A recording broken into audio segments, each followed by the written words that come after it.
Many of you are here today in this enrichment to learn about one of nature's most interesting phenomenon. Others, well, I assume you had nowhere else to go. But not to worry. Today, our team of eclipse chasers, professors, experts, and yours truly have gathered to educate you on the details and specifics of an upcoming marvelous event, as well as how you can enjoy this event in a very safe manner. So sit back, relax, and enjoy yourselves as we dive into the ever-growing world of the eclipse.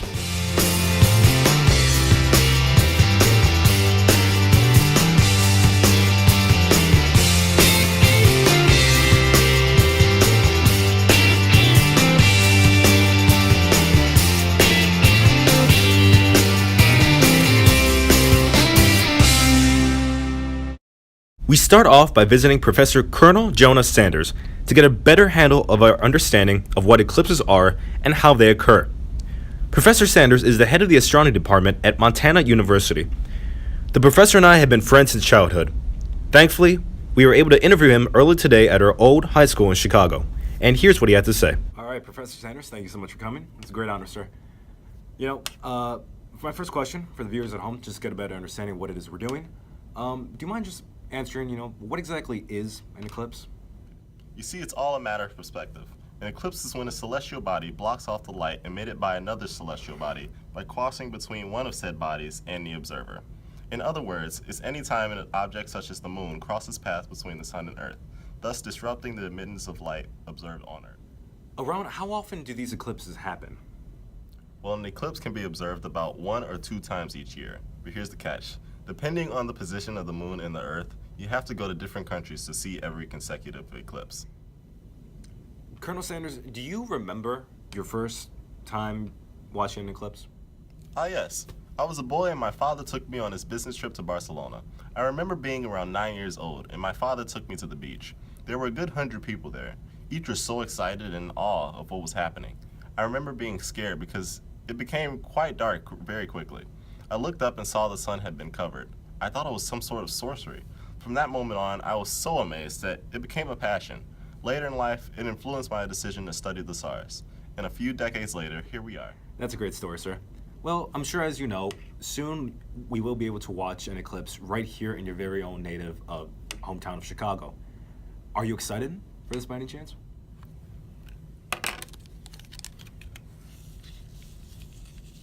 This is the most excited I've been since my bar mitzvah.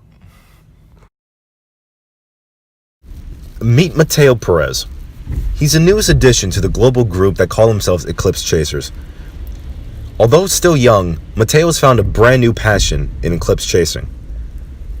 We met up with him in Chicago, where he was kind enough to sit down and answer a few of our questions.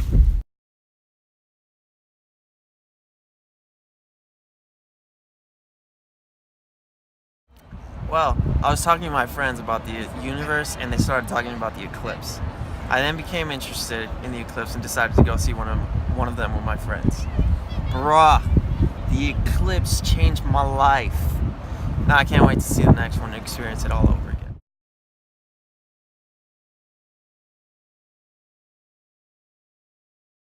Being around people that have the same interests as me. You're in a community that just loves the eclipse and really gets excited about them when they see them, and they talk about it all the time.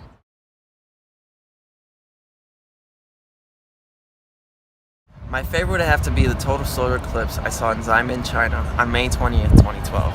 It was way different from all the other experiences because 1, I had never seen a solar eclipse before, and 2, the sky went completely dark and I felt a chill down my spine. It was just a different feeling from what I was used to, and I loved it.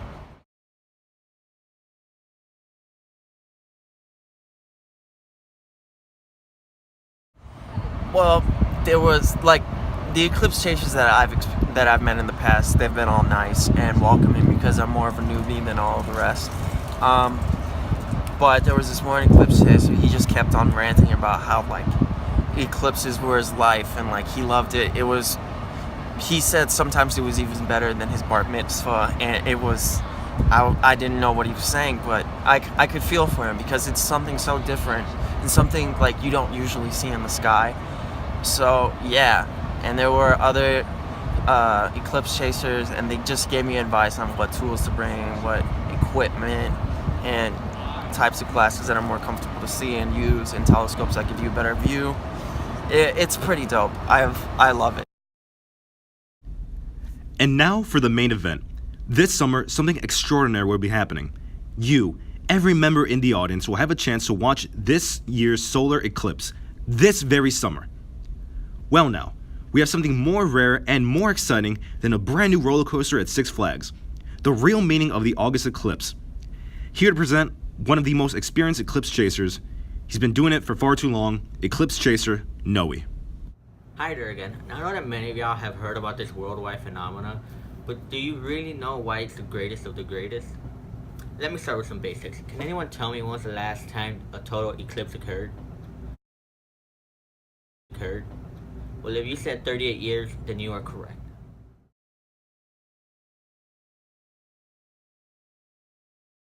Oh no, this is more idolized than any old school car. Going back to the first eclipse, it occurred around February 26, 1979. Now when that occurred, it was labeled as the Great American Eclipse.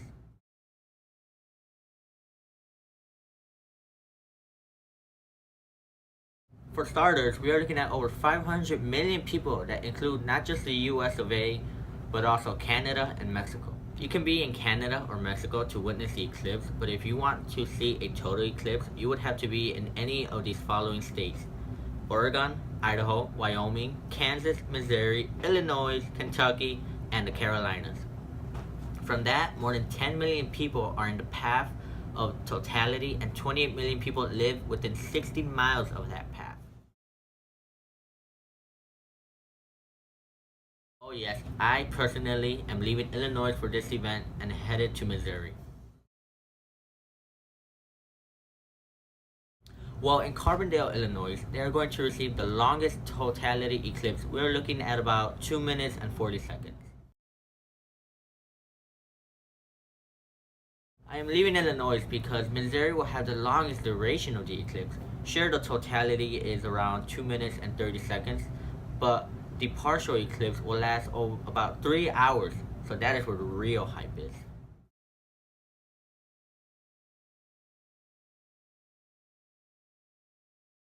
First and foremost, always wear your solar eclipse glasses. I cannot stress that enough.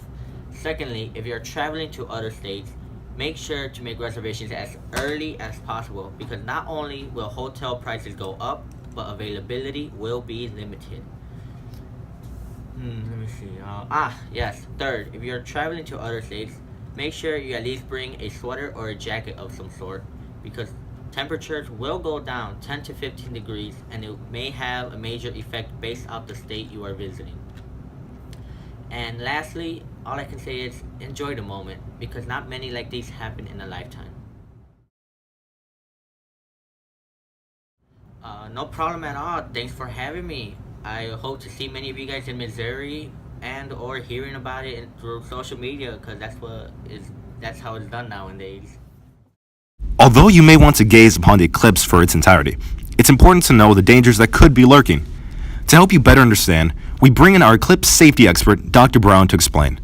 Fortunately for us, the doctor was able to call in from his office in Australia to help us out. Good day, Dr. Brown. First, I'd like to ask, what are some key safety tips each of the viewers should know before stepping out to view the eclipse this summer? The thing to keep in mind when you're looking at an eclipse is that even though it is significantly darker during the eclipse, you should never ever look directly at the sun without some sort of protective lens. Because even though less of the sun is showing, the parts of the sun that are still showing are intense enough to burn holes in your retina and cause permanent damage to your eyes. And nobody wants that. So here's the solution. Eclipse glasses. The cool, hip, and safe way to view the magic that is the eclipse without killing your eyeballs. How exactly do these eclipse glasses work? The specially custom eclipse glass lenses lower the intensity of any oncoming light by a significant degree, so that the light coming from the sun isn't so intense that you cause harm to your eyes, but you can still get a good view of the sun at any stage of the eclipse safely, and look stylish while you're doing it. I mean, come on. You can't tell me that the average person doesn't look 10 times cooler wearing eclipse glasses. Are there other tips our viewers should know about? One thing to keep in mind when you're looking at the eclipse is that you should make sure you're paying attention to your surroundings, because during the eclipse, of course, everyone will be looking into the sky and anything could happen. I mean, like anything. I don't really know what's a threat nowadays, but like a bear could walk past and nobody would know unless they were eaten, of course. I don't know, your dog could run away. There could be a massive swarm of deadly bees. So, you know, whatever the local dangers are in your area, be on the lookout for those things, of course. I love astronomy. Astronomy is great. She loves astronomy. He does too. And I'm pretty sure this man does as well. So get hyped, get ready, and get set for this summer 2017. When else are we going to have the chance to see something this beautiful, this close to home? And keep in mind, it only takes one event to change your life forever. And so, our journey comes full circle. Right back to the enrichment you're in right now. Right here in the friendly confines of Mrs. Barge's room. But before we go in, you should know. We only taught you a fraction of what eclipses are. There's still so much more left to learn. So sit back, ask as many questions as you like, as we sit here and help you learn more about eclipses.